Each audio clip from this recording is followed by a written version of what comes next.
Hello students, आप लोगों का स्वागत है मेरे यूट्यूब चैनल में। आज हम क्लास 12 फिजिक्स के पहला चैप्टर वैद्युत आवेश और क्षेत्र का निरक्षीय स्थिति मतलब ब्रॉड साइड ऑन पोजीशन के बारे में पढ़ने वाले हैं।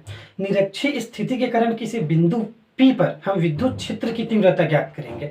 निरक्षीय स्थिति ब्रॉड साइड ऑन पोजीशन का मतलब क्या होता है? इसका मतलब ये होता है कि हमें जिस बिंदु पर हमें विद्युत क्षेत्र की तीव्रता ज्ञात करनी है, यदि वह बिंदु वैद्युत द्विध्रुव के केंद्र से बढ़ाए गए लंबवत अक्ष पर स्थित हो, है ना। वैद्युत द्विध्रुव के केंद्र से बढ़ाए गए लंबवत अक्ष पर परपेंडिकुलर लाइन में स्थित हो। कौन से बिंदु? जिस बिंदु पर हमें इलेक्ट्रिक फील्ड फाइंड करनी है, जिस बिंदु पर हमें विद्युत क्षेत्र ज्ञात करना है, तो इस स्थिति को हम निरक्षीय स्थिति कहते हैं, है ना। मतलब जैसे कि देखो, यहाँ हमें P पर विद्युत क्षेत्र चाहिए और ये जो बिंदु P है वो ये हमारा एक वैद्युत द्विध्रुव है EB, इसके केंद्र O से हमने इसके लंबवत एक अक्ष खींचा है OP। तो ये जो पॉइंट P है इसके लंबवत अक्ष में स्थित है P में, तो इसको हम क्या कहेंगे? निरक्षीय स्थिति कहेंगे। अक्षीय स्थिति में क्या होता है? अक्षीय स्थिति के लिए जो वीडियो है मैं पहले ही डाल चुका हूं, है ना। यदि आप नहीं देखे होंगे तो आप मेरे चैनल में जाकर उस वीडियो को देख सकते हो, ओके।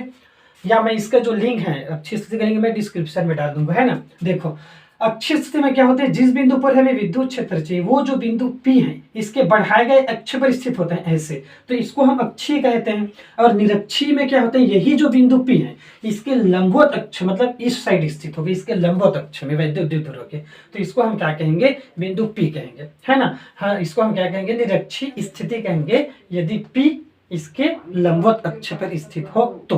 अब आगे क्या है हम देखते हैं। देखो, हम एक वैद्युत द्विध्रुव मान ले, मैं चित्र के बारे में आपको एक्सप्लेन कर देता हूं।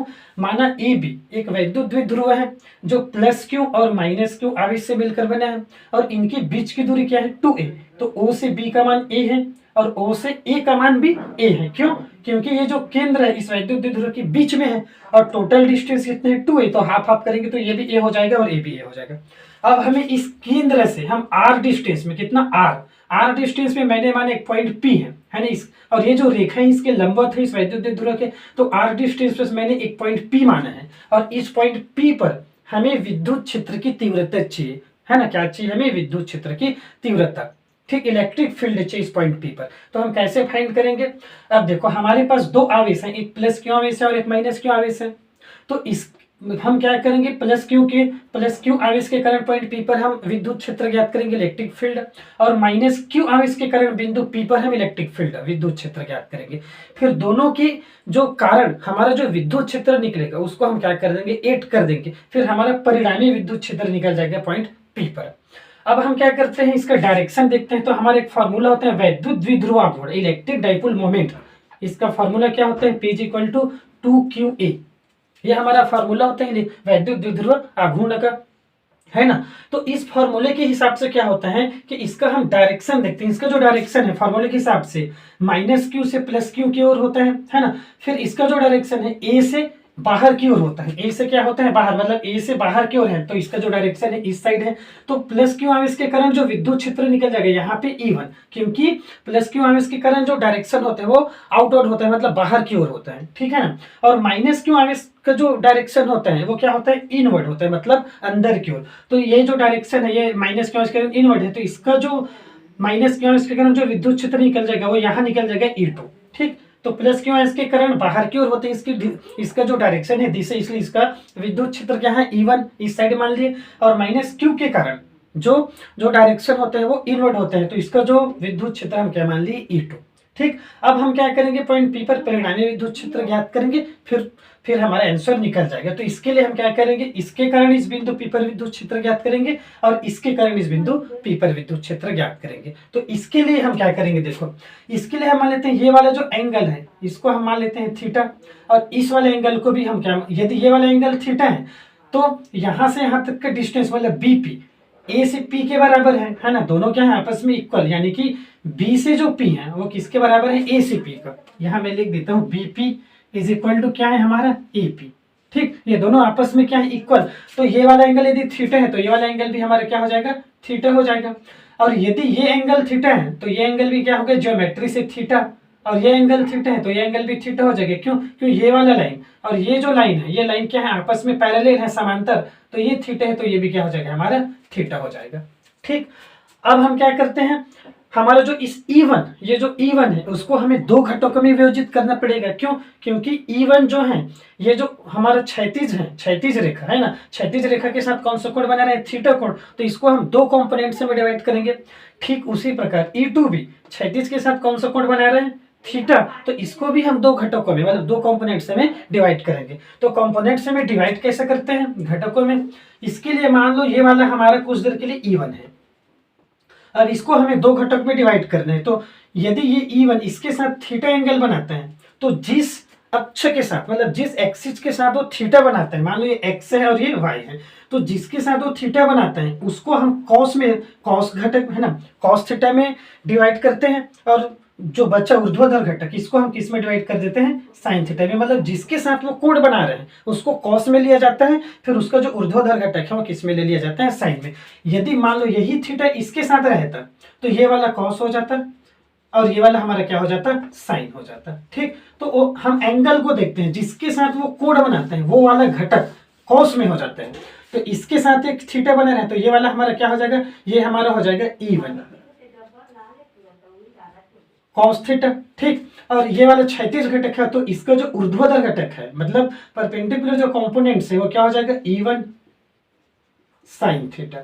ठीक, तो इसके साथ एंगल बने तो ये हो गया। अब सेम इस प्रकार से ये इसको देखते हैं, इसका जो क्षैतिज घटक है ये, तो ये क्या हो जाएगा? E2 cos theta. ठीक, और ये वाला जो इसका जो ऊर्ध्वाधर घटक है ये वाला है, तो ये हमारा क्या हो जाएगा? ये हमारा हो जाएगा E2 साइन थीटा। ठीक, तो इस प्रकार से हमने इसको दो घटकों में डिवाइड कर दिया है ना। E1 को हमने दो कंपोनेंट्स में डिवाइड किया, एक हमारा हुआ E1 cos थीटा और दूसरा हमारा क्या हुआ? E1 sin theta. उसके बाद E2 को भी हमने दो घटक में डिवाइड कर दिया, दो कंपोनेंट्स में, एक हमारा हुआ E2 cos थीटा और दूसरा हमारा क्या हुआ? E2 sin theta. तो यहाँ मैं इसको लिख देता हूँ है ना। हमने क्या किया? E1 को दो घटकों में विभाजित करने पर है ना, E1 को हमने क्या किया? दो घटकों में विभाजित किया तो क्या मिला हमें? पहला घटक मिला हमें E1 cos थीटा। ये हमारा कौन सा घटक है? क्षैतिज, मतलब हॉरिजेंटल कंपोनेंट्स है ना, क्षैतिज घटक। ठीक, उसके बाद सेकेंड E2 sin थीटा, ये कौन सा है हमारा? ऊर्ध्वाधर मतलब वर्टिकल ऊर्ध्वाधर घटक, ये हमारा वर्टिकल है ना। उसके बाद हमने क्या किया? E2 को भी दो घटकों में, E2 को दो घटकों में विभाजित किया। E2 को जब हम दो घटकों में विभाजित किए तो क्या मिला हमें? पहला हमें घटक मिला E2 cos थीटा। ये कौन सा घटक है? हमारा क्षैतिज घटक है ना। और हम लोग हमारा क्या मिला? दूसरा E2 sin थीटा, ये हमारा कौन सा घटक है? ऊर्ध्वाधर घटक। ठीक, इस प्रकार से हमें दोनों को घटकों में, दोनों को दो दो कंपोनेंट्स में डिवाइड कर दिए, E1 और E2 को। तो इस प्रकार से हमें ये मिल गया। अब हमारे यहाँ क्या होगा आगे देखते हैं। हमें देखो, यदि प्लस क्यू आवेश के कारण मैं पॉइंट P पर विद्युत क्षेत्र निकालूंगा तो इसका फॉर्मूला क्या होता है? इसमें मैं लिख देता हूं, देखो, प्लस क्यू के कारण, प्लस क्यू आवेश के कारण बिंदु P पर विद्युत क्षेत्र, बिंदु P पर विद्युत क्षेत्र क्या हो जाएगा? प्लस क्यू आवेश के कारण बिंदु P पर विद्युत क्षेत्र निकालेंगे तो हमारा फॉर्मूला हो जाएगा E। विद्युत क्षेत्र का फॉर्मूला क्या होता है? E is equal to 1/4 pi epsilon 0 के into Q upon R square. ये हमारे क्या होते हैं? विद्युत क्षेत्र, इलेक्ट्रिक जो फील्ड है उसका फॉर्मूला होता है। हम किसके कारण निकाल रहे हैं? प्लस क्यू आवेश के कारण है ना। तो क्या हो जाएगा? देखो, E1 प्लस क्यू आवेश के कारण जो विद्युत क्षेत्र है उसको हमने क्या नाम दिया है? E1। तो E1 इज इक्वल टू हमारा क्या हो जाएगा? 1/4 पाई एप्सिलॉन 0 के इंटू क्यू अपॉन आर क्या है? हमारा डिस्टेंस है, तो इसका डिस्टेंस क्या हो जाएगा? ए से पी, क्योंकि प्लस क्यू आवेश के कारण निकाल रहे हैं तो इसका डिस्टेंस क्या हो जाएगा? ए से पी। तो ये हमारा क्या हो जाएगा? AP square. ठीक, अब मान लो मैं माइनस क्यू आवेश के कारण बिंदु पी पर विद्युत क्षेत्र निकालूंगा तो क्या होगा, देखो ए से जो पी है वो बीपी के इक्वल है। ए से पी किसके इक्वल है, बीपी। यहां मैं लिख भी दी हूं कि ईपी किसके इक्वल है, बीपी। तो मैं माइनस क्यू आवेश के कारण यदि बिंदु पी पर विद्युत क्षेत्र निकालूंगा तो उसका मान भी इतना ही आएगा। क्यों क्यों क्योंकि इसका जो डिस्टेंस है, दोनों का डिस्टेंस इक्वल है, ईपी बराबर है किसका, बीपी का। तो चाहे मैं ई प्लस क्यू के कारण बिंदु पी पर विद्युत क्षेत्र निकालूं, चाहे मैं माइनस क्यू के कारण बिंदु पी पर विद्युत क्षेत्र निकालूं, दोनों का जो मान है वो इक्वल होगा। तो यहां मैं लिख सकता हूं कि E1 जो है वो E2 के बराबर होगा। E1 किसके बराबर होगा, E2 के। क्यों, क्योंकि दोनों का जो डिस्टेंस है वो इक्वल है। यहां ऐसे लिख देता हूं कि एपी का जो मान है वो बराबर है किसके, बीपी के, है ना। तो दोनों का जो मान, चाहे आप E1 की वजह से पॉइंट पी पर इलेक्ट्रिक फील्ड निकालें, चाहे हम है ना प्लस क्यू के वजह से हम पॉइंट पी पर निकाले, चाहे माइनस क्यू की वजह से पॉइंट पी पर निकालें, दोनों के कारण जो पॉइंट पी पर इलेक्ट्रिक फील्ड निकलेगा वो इक्वल निकलेगा। क्यों निकलेगा, क्योंकि यहां से जो यहां तक के डिस्टेंस है वो यहां से यहां तक के डिस्टेंस के इक्वल है। इसी वजह से देखो अब हम क्या करते हैं, हम ये फाइंड कर लेते हैं कि यहां से यहां तक का डिस्टेंस कितना है, और यहां से यहां तक का डिस्टेंस जितना होगा उतना ही डिस्टेंस यहां से यहां तक का भी होगा। तो इसके लिए हम क्या करते हैं, ये वाला वैल्यू हमें आर पता है और ये वाला वैल्यू भी हमें पता है, इसका मान कितना है हमारा ए। तो ये जो राइट ट्रायंगल दिख रहा है ये समकोण त्रिभुज है ना, इसमें हम पाइथागोरस थ्योरम लगा देते हैं तो हमारा निकल जाएगा। तो इसमें हम लिख देते हैं समकोण त्रिभुज। समकोण त्रिभुज कौन कौन से में, हम ले लेते हैं पीओए में। पीओए में क्या हो जाएगा हमारा, कर्ण स्क्वायर हाइपोटेनस स्क्वायर। तो हाइपोटेनस क्या है, ईपी। तो ये हो जाएगा कर्ण का वर्ग मतलब hypotenuse square is equal to base square plus perpendicular square. तो बेस क्या हो जाएगा हमारा ओ से ए प्लस परपेंडिकुलर मतलब लंब, लंब क्या हो जाएगा हमारा ओ से पी। तो ये हो जाएगा ओ से पी स्क्वायर। हमारा मान क्या निकल जाएगा, EP square is equal to, है ना, क्या निकल जाएगा ओ से ए। ओ से ए का मान कितना है हमारा ए स्क्वायर प्लस ओ से पी। ओ से पी का मान हम क्या माने हैं आर। तो ये हमारा क्या हो जाएगा आर स्क्वायर। ठीक, मैं इसको यहां लिख देता हूं आगे के मान को। उसके बाद देखते हैं आगे, स्क्वायर को हटाने के लिए हम स्क्वायर रूट ले लेते हैं। तो क्या आ जाएगा A P is equal to क्या निकल जाएगा हमारा आर स्क्वायर, है ना, जैसे मतलब एक ए स्क्वायर प्लस क्या हो जाएगा आर स्क्वायर। ये हमारा किसका मान निकल गया, ए पी का मान। जितना एपी का मान होगा यानी कि ए से पी का मान जितना होगा उतना ही बीपी का मान होगा। यानी कि यहां से यहां तक का जो मान है वो हमारा निकल गया ए स्क्वायर प्लस आर स्क्वायर, और यहां से यहां तक का मान भी उतना ही हो जाएगा। कितना हो जाएगा ए स्क्वायर प्लस आर स्क्वायर। क्यों, क्योंकि ए से जो पी है वो बीपी के इक्वल है।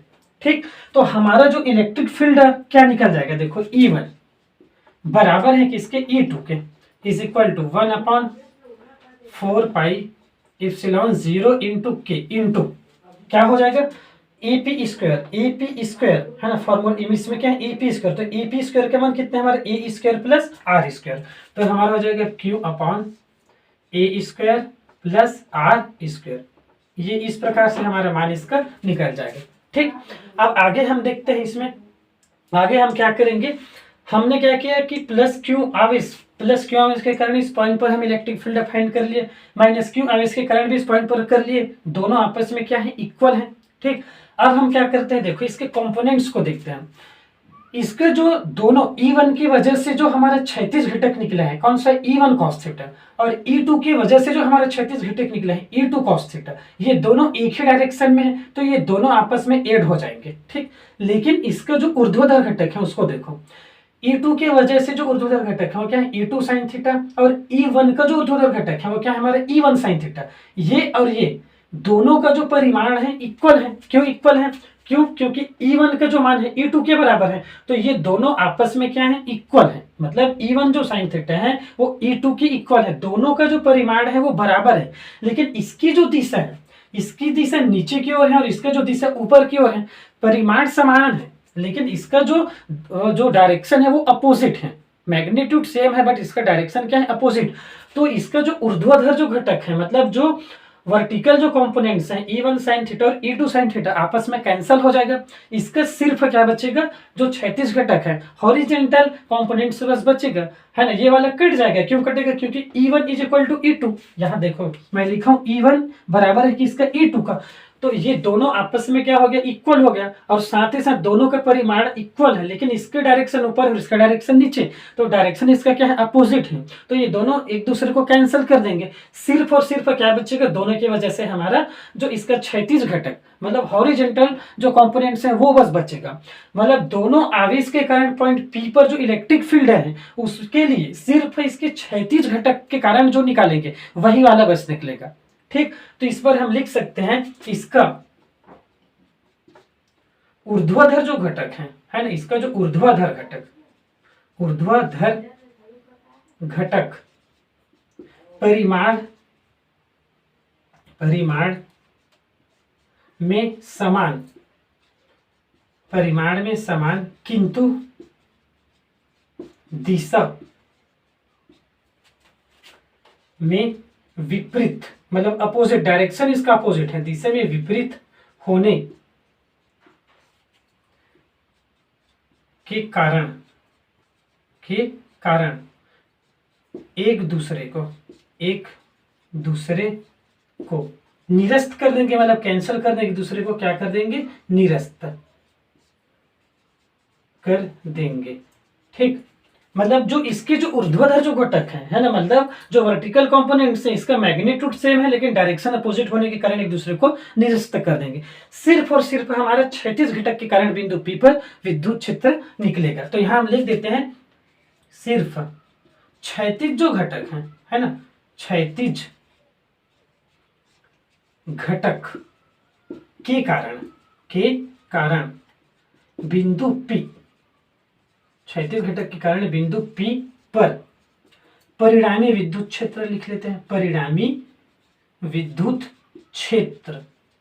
ठीक, हमें सिर्फ और सिर्फ किसके कारण निकलेगा, जो इसका क्षैतिज घटक है मतलब हॉरिजेंटल जो कंपोनेंट्स हैं उसी के कारण बिंदु P पर हमारा परिणामी विद्युत क्षेत्र निकलेगा। तो परिणामी विद्युत क्षेत्र को हम मान लेते हैं E है, तो E बराबर हमारा क्या हो जाएगा, E1 प्लस क्या हो जाएगा, E बराबर क्या हो जाएगा, इसका जो क्षैतिज घटक है ये क्या है, E1 cos थीटा, क्या है हमारा E1 cos थीटा प्लस क्या हो जाएगा, E2 cos थीटा। ठीक, तो इसके जो हमारा सिर्फ और सिर्फ जो क्षैतिज घटक है कौन कौन सा, E1 cos theta plus E2 cos theta, इसी के कारण हमें बिंदु P पर विद्युत क्षेत्र प्राप्त होगा और इसका जो ऊर्ध्वाधर घटक है वो एक दूसरे को क्या कर देंगे, निरस्त कर देंगे। ठीक, तो इसका आप स्क्रीनशॉट ले लो, फिर मैं आगे का इस साइड बनाता हूं इसको मिटाकर। ओके, हो गया, जल्दी से ले लो स्क्रीनशॉट। ठीक, तो इस साइड का मैं मिटा देता हूं। अब यहां देखते हैं, है ना, यहां हमारा क्या हो जाएगा, आगे देखो हमारा, हम जानते हैं कि E1 का मान E2 का इक्वल है, तो ये हमारा क्या हो जाएगा, E इज इक्वल टू, है ना, यहां हमारा हो जाएगा ये हमारा E1 क्या है, cos थीटा प्लस जो E1 का मान E2 की इक्वल, मतलब E2 को भी मैं E1 लिख सकता हूं, तो क्या हो जाएगा, ये भी E1 cos थीटा। क्यों लिख सकता हूं, यहां मैं लिख देता हूं कि जो E1 है वो बराबर है किसके, E2 के, है ना, तो E1 बराबर है 2 का, तो मैं E2 को क्या लिख दे, E1। अब ये क्या हो जाएगा, कुल मिला के 2E1 cos थीटा, दोनों सेम सेम है तो दोनों को जोड़ दिए, 2E1 cos थीटा। अब 2 इंटू E1, E1 का मान लिखो चाहे E2 का मान लिखो, दोनों आपस में इक्वल है, क्या है इसका मान 1/4 पाई इप्सिलॉन 0 इंटू के into Q upon A square plus R square, ये हमारा किसका मान है, E1 का मान, और इंटू यहाँ क्या बच्चे हमारा cos थीटा, तो इसको मैं यहाँ लिख देता हूँ cos थीटा को। ठीक, उसके बाद हम क्या करेंगे, cos थीटा का वैल्यू निकालेंगे और cos थीटा का वैल्यू निकाल के इसको हम वापस इसमें रख देंगे, फिर हमारा मान निकल जाएगा। cos थीटा का मान कैसे निकालेंगे, देखो cos theta is equal to हमारा क्या होता है, cos थीटा का मान हमारा क्या होता है, इसका फार्मूला होता है आधार बटे कर्ण, आधार बटे क्या होता है, कर्ण। तो आधार का मान कितना दिए हमें, देखते हैं, आधार का मान है हमारा, देखो इसमें आधार का मान कितना है, ए, चाहे इस पार का राइट ट्रायंगल लो चाहे उस पार का राइट ट्रायंगल, इस प्रकार इस साइड का समकोण त्रिभुज लें चाहे उस साइड का समकोण त्रिभुज लें, दोनों में उसका मान सेम निकलेगा। आधार का मान कितना है हमारा, ए, तो यहां लिख देंगे आधार का मान ए है। उसके बाद कर्ण, आधार बटे कर्ण, मतलब कर्ण का मान कितना हो जाएगा, कर्ण ए स्क्वायर प्लस आर स्क्वायर, इस साइड भी कर्ण वही है और इस साइड भी वही, क्योंकि दोनों का जो डिस्टेंस है वो सेम है। तो कर्ण क्या हो जाएगा हमारा, ए स्क्वायर प्लस आर स्क्वायर, ये cos थीटा का मान निकल गया। अब इस cos थीटा के मान को यहां रख देंगे ऊपर में, तो क्या हो जाएगा हमारे E इज इक्वल टू ये क्या है हमारा 2, है ना, ये क्या है 2/4πε0k, और यहाँ क्या है हमारा q, है ना। उसके बाद क्या है हमारा इसका, है ना, उसके बाद क्या है नीचे में हमारा a² + r², ठीक, यहाँ हमारा 1, ठीक, ये क्यू को मैं यहाँ लिख दिया 2q, और उसके बाद क्या बचे हैं 1 × a² + r²। cos थीटा का मान क्या है हमारा, cos थीटा का मान है ये क्या है, cos थीटा का मान a/रूट में, है ना, a/रूट में क्या है, स्क्वायर रूट में a² + r², ये cos थीटा का मान हमने यहाँ रख दिया। उसके बाद देखते हैं, देखो 2qa, और यहाँ देखो ये वाला मैं शुरू में लिखा था, है ना, क्या होता है 2qa, इसका मान क्या होता है p, जिसको हम क्या कहते हैं, वैद्युत द्विध्रुव, क्या कहते हैं इसको, वैद्युत द्विध्रुव आघूर्ण कहा जाता है, इलेक्ट्रिक डाइपोल मोमेंट कहते हैं, है ना। तो 2qa का मान क्या होता है p, जिसको इलेक्ट्रिक डाइपोल मोमेंट मतलब वैद्युत द्विध्रुव आघूर्ण कहते हैं। तो 2qa को हम चेंज कर देंगे तो ये क्या हो जाएगा 1/4πε0k इंटू 2qa, इसका मान क्या हो जाएगा हमारा पूरा p हो जाएगा, और नीचे में क्या बचेगा, देखो ये वाला बचा a² प्लस क्या हुआ r², ठीक, और इसको मैं लिख सकता हूँ, क्या लिख सकता हूँ इसको, रूट में a² + r², इसको ऐसे लिख सकते हैं a² + r² होल पावर क्या लिख सकते हैं 1/2, रूट का मतलब क्या होता है 1/2, तो इसको हम 1/2 लिख सकते हैं। आगे सॉल्व करेंगे तो क्या होगा देखते हैं ना, 1/4πε0 into k into p upon क्या हो जाएगा हमारा, यहाँ कुछ नहीं, मतलब इसका जो पावर है वो 1 है, तो 1 + 1/2 क्या हो जाएगा 1 + 1/2 इंटू 2 इंटू 1 2 2 + 1 3, मतलब इसकी जो वैल्यू है 3/2, तो इसको हम क्या लिख देंगे a² + r², है ना, इंटू पूरे की पावर हमारा क्या हो जाएगा 3/2 आ जाएगा, कितना आ जाएगा 3/2। उसके बाद आगे देखते हैं, उसके बाद आगे हमारे निकल के आ जाएगा, यहाँ हम मान लेते हैं,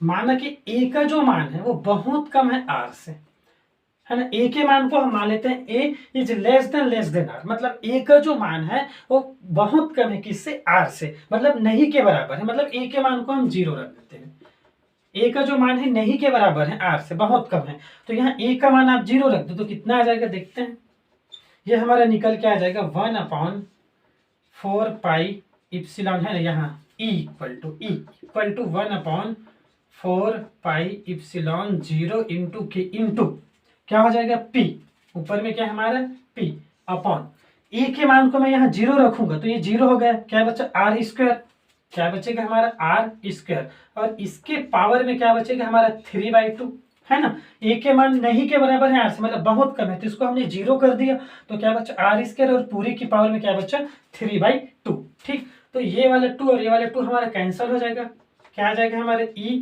इज इक्वल टू 1/4πε0 के इंटू P अपॉन क्या बचेगा हमारा r की पावर 3, और ये जो फॉर्मूला है हमारा हो जाएगा, है ना, ये जो फॉर्मूला हमारा हो जाएगा इलेक्ट्रिक डाइपोल में जो है वो निरक्षीय स्थिति, मतलब हमारा ब्रॉडसाइड ऑन पोजीशन में इलेक्ट्रिक फील्ड के लिए व्यंजक हो जाएगा, निरक्षीय स्थिति के में इलेक्ट्रिक जो विद्युत क्षेत्र के लिए क्या हो जाएगा व्यंजक, ठीक। तो इस प्रकार से हम निरक्षीय स्थिति में किसी बिंदु P पर विद्युत क्षेत्र का मान ज्ञात कर सकते हैं। ये जो व्यंजक है बहुत ही इजी है, मैं आपको समझाया हूँ, तो भले ही आप लोगों को थोड़ा सा टाइम लगा होगा ना थोड़ा, लेकिन ये जो व्यंजक यदि आप खुद से प्रैक्टिस करेंगे तो आपका ज्यादा से ज्यादा 5 मिनट में पूरा कंप्लीट हो जाएगा। ओके, तो इस वीडियो को जरूर आप लास्ट तक देखिए, अच्छे से देखिए और हर एक स्टेप को ध्यान से समझिए, और साथ ही साथ यदि ये वीडियो आपको अच्छा लगे तो अपने दोस्तों के पास शेयर कीजिए और चैनल को लाइक सब्सक्राइब कीजिए। Okay, thanks for watching.